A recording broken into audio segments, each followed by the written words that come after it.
ನಮಸ್ಕಾರ.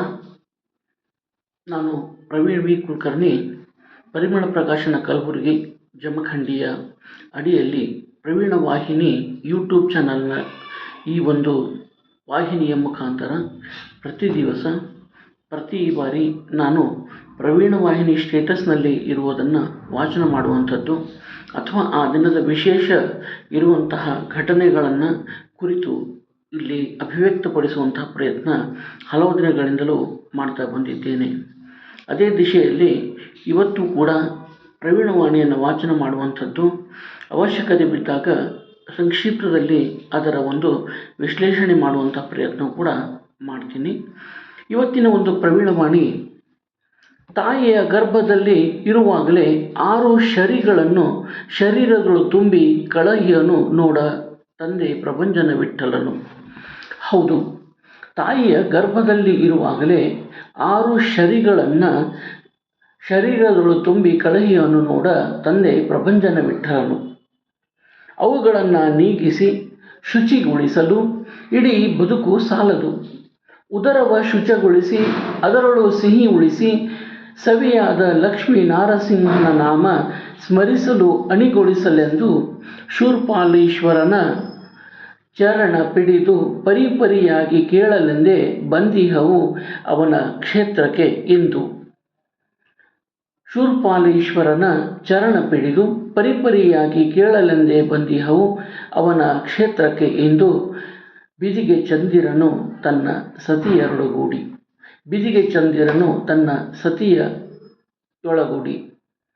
ಇಲ್ಲಿ 6 ಶರೀರಗಳು ಅನ್ನುವಂಥ ಪದವನ್ನು ಬಳಸಿದ್ದು.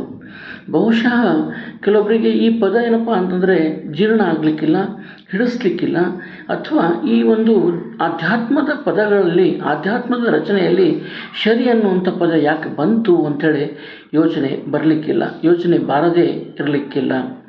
ಸ್ಪಷ್ಟೀಕರಣದಲ್ಲಿ ಹೇಳಬೇಕಂತಂದರೆ 6 ಶರೀರಗಳು ಅಂತಂದರೆ ಪ್ರತಿಯೊಬ್ಬರಲ್ಲೂ ಇರುವಂತಹ ಕಾಮ, ಕ್ರೋಧ, ಮೋಹ, ಲೋಭ, ಮದ, ಮತ್ಸರ ಇವೇ 6 ಶರೀರಗಳು.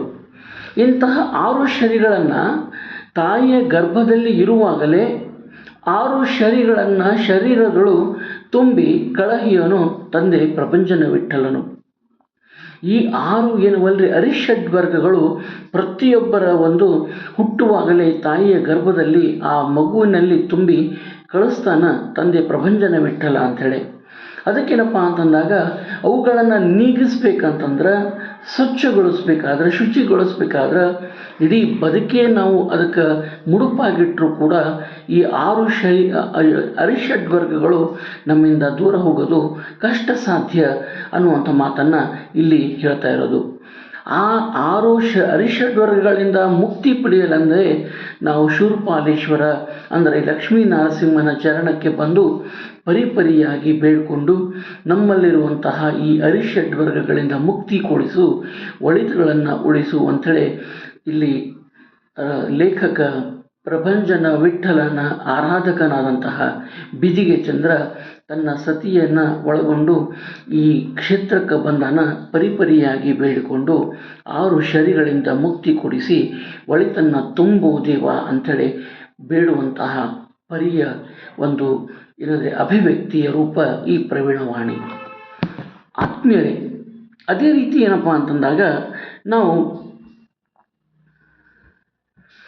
ಇದೇ ರೀತಿ ನಾವು ಇಲ್ಲಿ ನೋಡಿದಾಗ ಈ ಒಂದು ರಚನೆಯಲ್ಲಿ ಯಾವ ರೀತಿ ನಮ್ಗೆ ಈ ಅರಿಷಡ್ವರ್ಗಗಳು ನಮ್ಮನ್ನು ಕಾಡ್ತಾವ ಅಂಥೇಳಿ ನಾವು ನೋಡ್ತೀವಲ್ಲ, ಅದೇ ರೀತಿ ಇನ್ನೊಂದು ಪ್ರವೀಣವಾಣಿ ಒಳಗೆ ಯಾರು ತಮ್ಮ ಕೈಯಿಂದ ಕೊಡಲು ಯೋಗ್ಯರಾಗಿರುತ್ತಾರೋ,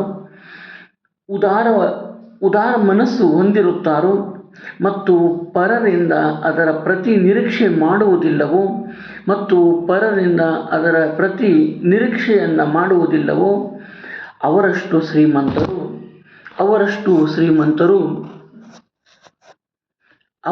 ಶ್ರೀಮಂತರು ಬಹುಶಃ ಜಗದೊಳಗೆ ಇನ್ನೊಬ್ಬರು ಇರಲಿಕ್ಕಿಲ್ಲ. ಕೊಡುಗೆ ವಿಪುಲವಾಗಿದ್ದು ನಿರೀಕ್ಷೆಗಳು ಕಡಿಮೆ ಇರಬೇಕು. ಯೋಗ್ಯತೆ ಇಲ್ಲದಿದ್ದರೂ ಮತ್ತೊಬ್ಬರಿಂದ ಬಯಸುವುದು ಮನಸ್ಸಿನಲ್ಲಿ ಇರದೇ ಹೋದರೆ, ಯೋಗ್ಯತೆ ಕೊಡುವುದು ಇಲ್ಲದೆ ಹೋದರೆ, ಪರರಿಂದ ನಿರೀಕ್ಷೆಗಳು ಏನೂ ಇಲ್ಲದೆ ಹೋದರೆ, ಇಲ್ಲಿಯೂ ಕೂಡ ಅವರಷ್ಟು ಶ್ರೀಮಂತ ಇನ್ನೊಬ್ಬರಿಲ್ಲ ಅನ್ನುವಂಥ ಮಾತನ್ನು ಇಲ್ಲಿ ಹೇಳ್ತಾನೆ. ಯಾರು ಬೇರೆಯವರಿಗೆ ಕೊಡಲಿಕ್ಕೆ ಸಾಧ್ಯ ಇಲ್ಲ ಮತ್ತು ಪರರಿಂದ ನಿರೀಕ್ಷೆ ಮಾಡುವುದಿಲ್ಲ, ಅವರು ಶ್ರೀಮಂತರು ಆಗದೆ ಹೋದರೂ ಪರವಾಗಿಲ್ಲ, ಖಂಡಿತ ಬಡವರಂತೂ ಅಲ್ಲವೇ ಅಲ್ಲ. ಅದಕ್ಕಾಗಿ ಇಲ್ಲಿ ಹೇಳ್ತಾ ಇರೋದು ನಿರೀಕ್ಷೆಯ ಏನಂದರೆ, ಇಲ್ಲಿ ನಮ್ಮಲ್ಲಿ ಏನಪ್ಪ ಹೆಂಗಿರ್ಬೇಕಂದ್ರೆ ನಿರೀಕ್ಷೆಗಳ ಲಗೇಜು ಬಹಳ ಹಗುರವಾಗಿರಬೇಕು. ನಿರೀಕ್ಷೆಗಳ ಲಗೇಜು, ಅಪೇಕ್ಷೆಗಳ ಲಗೇಜು, ಬಯಕೆಗಳ ಲಗೇಜು ಎಷ್ಟು ಕಡಿಮೆ ಇರ್ತದೆ ಅಷ್ಟು ನಮ್ಮ ಕರ್ಮಗಳು ಹಗುರವಾಗ್ತವೆ. ನಾವು ಬಯಸಿದಂತಹ ತಂದೆ ಪ್ರಭಂಜನ ವಿಠ್ಠಲನನ್ನು ನಾವು ಅತಿ ಶೀಘ್ರದಾಗ ಮತ್ತು ನಾವು ಬಯಸಿದಂತೆ ಆತ ನಮ್ಮನ್ನು ಒಲಿತಾನ ಮತ್ತು ನಮ್ಮನ್ನು ಸ್ವೀಕರಿಸ್ತಾನ ಅನ್ನುವಂಥ ಭಾವದ ಪ್ರವೀಣವಾಣಿ ಇದಾಗಿತ್ತು.